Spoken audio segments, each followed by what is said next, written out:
আসসালামু আলাইকুম, কাইফাল হাল? আনা মোহাম্মদ রুম্মান হুসাইন। কাইফা তাজরিল আইয়াম? পিছিয়ে দেখতে পাচ্ছেন টাঙ্গাইল আমাদের প্রাণের জেলা, কিন্তু অনেকেই কিন্তু এই বিষয়টা জানে না যে কেন এই অঞ্চলের নাম টাঙ্গাইল রাখা হলো।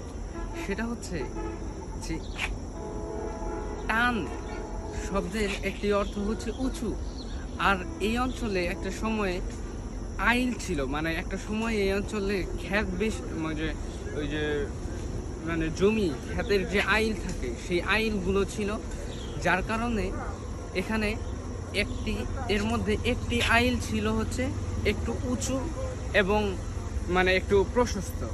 সে আইলের মধ্যে এখানে মানে অনেক মানুষজন আসতো, দেখা গেছে বাজারের মতো একটা পরিবেশ তৈরি হতো, যার কারণে সেই থেকে মানে টান আইল এ দুটো মিলে একটা পর্যায়ে মানে যুগের সময়ের পরিবর্তনে এই অঞ্চলের নাম হয়ে দাঁড়িয়েছে হচ্ছে টাঙ্গাইল।